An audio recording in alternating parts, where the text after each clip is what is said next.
देखिए आपके सिलेबस में नेक्स्ट आता है अवतल दर्पण द्वारा प्रतिबिंब का बनना। यह है आपका अवतल दर्पण द्वारा प्रतिबिंब का बनना। देखिए कैसे, सबसे पहले आपको पता होना चाहिए अवतल दर्पण क्या होता है, जिसमें अंदर की तरफ ये चिकना रहता है और बाहर की तरफ पॉलिश होता है। ओके, देखो इसमें 6 कंडीशन आती हैं, 6 कंडीशंस आती हैं। सबसे पहले आप ये पता होना चाहिए कि वस्तु रखी कहाँ पे है।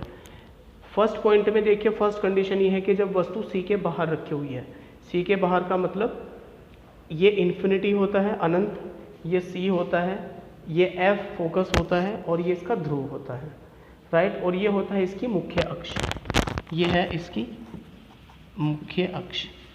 ओके, अब देखिए सबसे पहले वस्तु रखी है आपकी यहाँ पे, तो वस्तु से जब भी आप प्रतिबिंब बनाते हैं तो चलने वाली वस्तु से चलने वाली 2 किरणें आपको मालूम होनी चाहिए। सबसे पहले देखिए, एक किरण जो इसके समांतर होके आएगी, किसके, मुख्य अक्ष के, ये समांतर आने वाली फोकस से होके निकल जाएगी, निकल गई।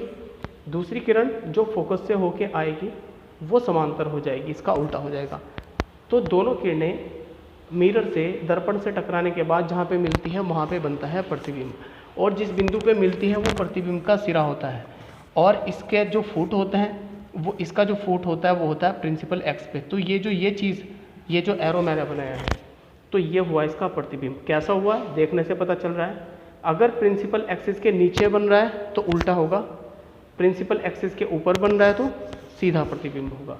तो मैंने वही चीज़ें लिखी हैं, बड़ी वस्तु का छोटा प्रतिबिंब बना, मैंने लिख दिया प्रतिबिंब छोटा बनेगा और उल्टा बनेगा, राइट।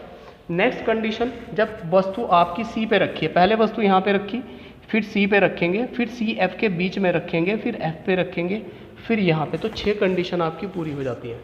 इस पे देखिए, अब जब वस्तु सी पे रखी होगी तो इस वस्तु से चलने वाली एक तो समांतर किरण चलेगी, वो एफ से होके निकल जाएगी, राइट।